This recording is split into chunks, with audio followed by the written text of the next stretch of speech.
Hey there, what's next? Sharon Horne-Ellstrom here, day 928 of What You Have to Know. Documenting my journey as I transition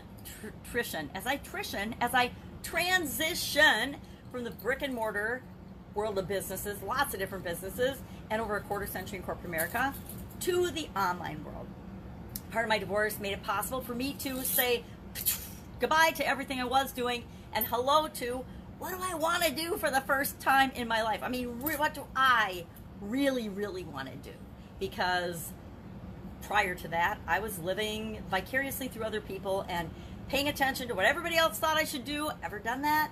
Even though it felt terrible, I was doing what I thought I should do to be a good person, to be a good mom, to be a good wife, to be a good entrepreneur, to be a good business owner, to be a good corporate citizen, to be a good manager and leader. Everybody else's expectations all jumbled together, creating a mess of how I thought I should behave versus, and a lot of it was how I thought I should behave. There was a bunch of it that was like just going through the motions of living a life that didn't feel like it was 100% mine. So now my life's 100% mine. What am I going to do with it? Today, Get Up and Go Challenge, day 13. For the third day in a row, I've gone over 11 minutes. Now, my original objective and goal was to say 10 minutes or less for every day's lesson. And I'm doing that on purpose. Lots of people do very long, very in-depth challenges, an hour to 2 hours to 3 hours a day, or they do workshops. I love workshops, but there's a difference between a Get Up and Go challenge and a here's the specific skill we're going to learn workshop. And so I told myself at the beginning that I wanted to do 10 minutes or less every single day. And the last 3 days I've gone 11 minutes. And it's because I'm telling more stories and giving more examples. And so I have to balance, are the stories valuable enough to keep it under 10 minutes? Or I just have to get a great big timer and watch my time so that I know when I'm getting close to 10 minutes. All right, Get Up and Go Challenge today was about what's next. How often do you catch yourself thinking, what's next? What do I do now? I don't know what to do. I don't know how. I don't know what to think. How often do we catch ourselves in those loops, those negative questioning loops, where they're not really going to lead us to where we want to go? But what next? What do I do now? How do I take action now? Is a perfect question for Get Up and Go. It's like, what is the next step? What is the next thing I can do right now? And I say, do what you can with what you've got right now. One of the most powerful things you can remember is that you always have choices and options. There's always something you can do, even when you feel like your back's against the wall and there's nothing you can do. It's just a matter of flipping the switch and changing the way we're perceiving something, the way we're looking at something, the way we're seeing things, because they're usually not as we see them. We're filtering everything through our own experiences, through our own past challenges, through our own fears, through our own beliefs, and sometimes those are not great filters. We'd like to think they are, but sometimes they're not. How often are you chugging along doing something and all of a sudden something that happened when you're in like second grade pops into your mind, and it's not your mind, but your subconscious, and starts making decisions for you. So now all of a sudden your 7 or 8 year old self is dealing with a situation that you really need your big girl panties on for. You really need your adult reasoning and all the experiences you've had to come up with the best decision. But the 7-year-old is back there telling you, well, remember in second grade when your teacher said this about you. And you're like, where the hell did that even come from? And guess what? We like to think that at some point in our life, like at a certain age, we're going to have everything all figured out. But the truth is, we aren't. We're going to continue to figure out and grow and become until the day that we depart the planet, until the day we die and transition. We're going to be having experiences and having things happen that are here to teach us and show us something. And I guess the faster we learn the lesson, the more lessons we can learn, the less we have to repeat the same one over and over again. I used to be the queen of repeating lessons. Now, I was very creative. I believed that I should never make the same mistake twice, so I didn't make the same exact mistake over and over again, but I made a mistake that was so similar in circumstances or meaning or the lesson I was supposed to learn that I just kept doing it. And it got so crazy and so old, and it wasn't until I finally start opening up my eyes and seeing, okay, what the heck is going on? Why do I keep getting this same type person coming into my life? Why do I keep finding myself in this similar situation? Yeah, each time it's different, but the situation is the same. I'm out of work, I don't have a job, or I'm having trouble with a certain type of vendor, and it could be for 6 different businesses, but I would find I had a vendor challenge in each of those 6 different businesses. Was it that I had a vendor challenge, or I wasn't doing a good enough job picking the right vendors and having backup vendors? So once I learned that the process that I needed to put in place was my responsibility and I could solve it and figure it out, I never had another vendor issue with any of my businesses ever again. Why? I wasn't solely dependent on a vendor or a person or a partner or a customer. Some of those are hard lessons learned. So what next is an incredibly powerful question that's always in my repertoire. What's next? What can I do with what I've got right now? What's next? What can I do with what I've got right now? Keeps me moving and in action and momentum. Does it mean we always make the right choice or decision? Heck no. I would say most people that are successful would admit, if they looked at it, they would really admit that they have failed far more times than they ever succeeded. Guess what? You can fail 10,000 times. Ask Thomas Edison. And it only takes the one time that you succeed for people to remember. People don't remember all the struggles and challenges and the work you put into something until you succeed. They only see your success. And they forget about all of that you've done leading up to that. And it's up to us to remind them. It's up to us to remind people. And I guess at 928 days, people will understand, yeah, she was definitely not an overnight online success. They forget about our journey. And that's part of why I'm documenting my journey, is because I don't want to forget about all the work and effort and steps it took to achieve what it was that I want to achieve. And it's different for each of us. But guess what? Every one of us are going to have to go through and grow through what it is we need to know and who we need to become in order to create the things that we want in our life. It's true of every area of our life, whether it's our physical well-being and our health, or it's our relationships, or it's what we're here to serve and to show up as and to do in this world and in this lifetime. It applies to everything and every aspect of us. So what next? Great question. Love to know what you think of this question, what next, and what your experience has been with it. Are you a person that is just waiting for things to happen in your life, or are you like me, you're out like meeting it head on and saying, okay, that didn't work, that was an epic failure, okay, what did I learn, what do I do now, what can I do now, or what can I take from that I learned and turn it into something better and eventually get it to succeed. So get up and go challenge today. What's next? And it's all about just picking another area of our life to work on and go through the SOAP model another time, the SOAP framework. Love the SOAP framework. It's so easy and it just becomes automatic. And guess what? It's one of those things, one of those tools you're going to use your entire life. Either you do something with intention or you do it by default. I have found my life turns out a lot better when I do things with intention. And if I can take a framework and I can install it in my subconscious, I do things with intention automatically. How cool is that? Way better than having to think about it every time. It's kind of like dealing with negative thinking. Everybody's like, think positive, think positive, think positive. But the truth is, we are so inundated with the negative, we have like 80,000 thoughts a day. Tell me, who has time to consciously think positive on all 80,000 thoughts?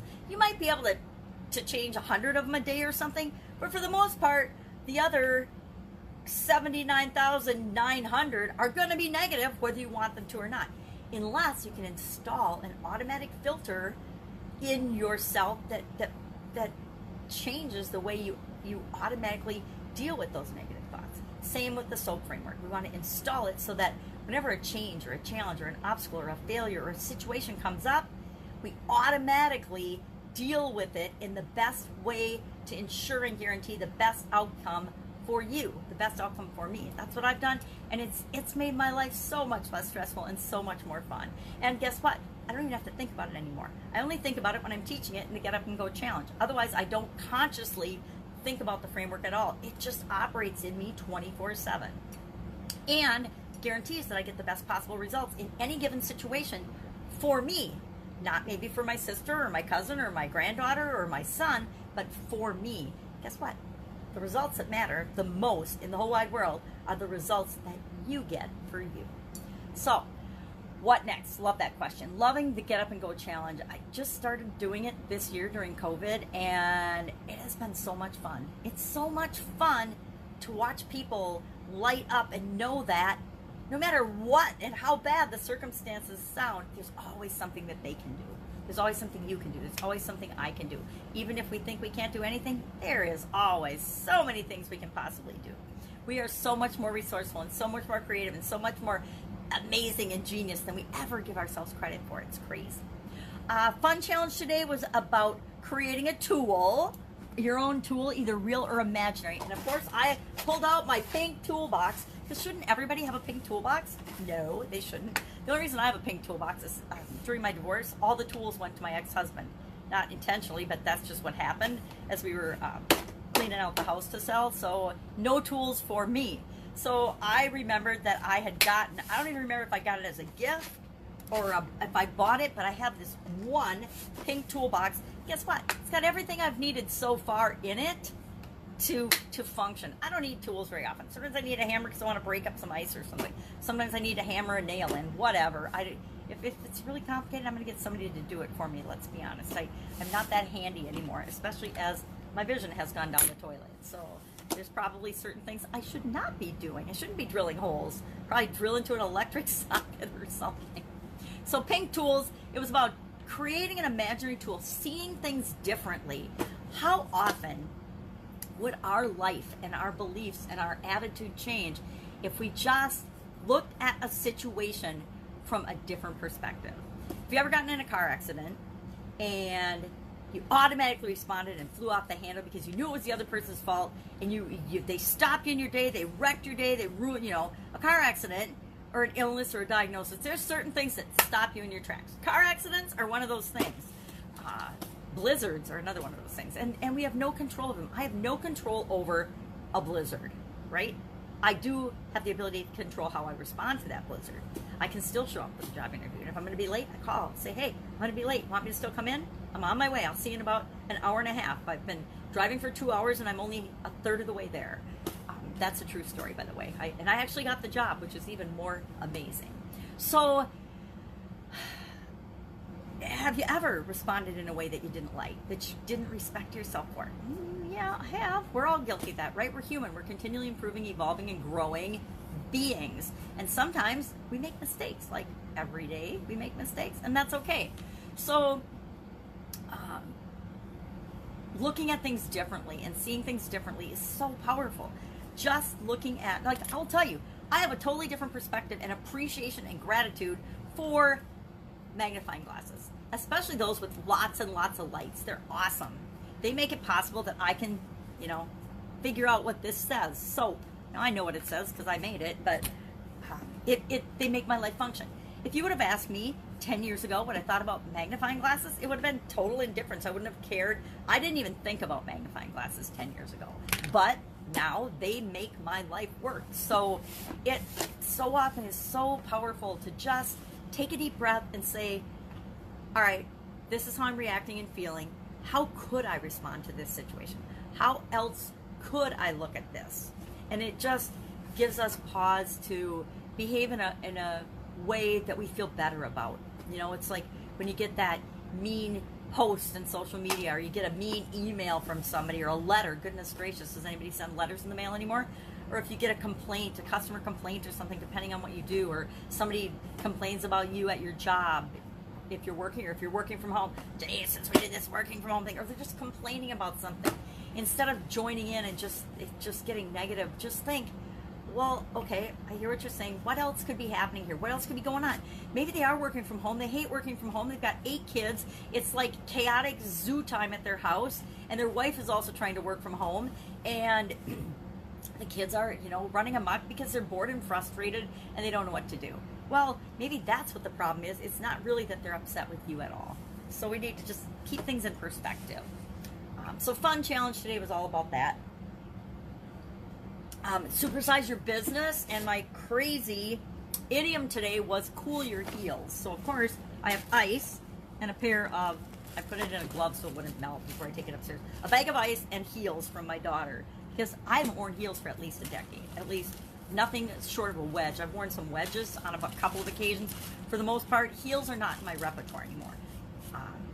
So that's it. That's what I'm working on right now. I'm also doing two other people's challenges, which are really fun. I love doing other people's challenges, but it makes for a very busy day with the granddaughter and the challenges and my own challenge and my own content. It makes it for a busy day, but I love learning new things. I'm one of those people that's always learning, always growing, and trying to hone my skills so that I can serve other people better. So doing some fun challenges, just some more next week. I don't know if I'm going to do them or not, because one I'm doing is a 21-day challenge, and so far it hasn't been a big deal for me at all because I'm already doing the thing that the challenge is about, but I'm just going through it to say, okay, what am I missing? Am I missing things? Are there holes? Are there things I could be doing better or continually improve in this process? And so sometimes that can be labor intensive, sometimes not, depends. So far it's been pretty easy and pretty mellow, but the other challenge has been not a lot of physical work at all, but a lot of asking yourself questions. What's next? Am I really doing and being and showing up in a consistent way that's right for me? All right. That's it. Have an amazing day. If I can help you in any way or if you have any questions, hit me up in the comments below. Otherwise, I will be with you tomorrow to report in on my transition from the brick and mortar world to the online world. What's working, what's not, lessons learned, things to think about. And I've got some personal work to do because I need to really hone in on what it is I'm here to do, who I'm here to serve, and what I want to do about that. All right. Have an awesome day, and I will be with you tomorrow. Bye.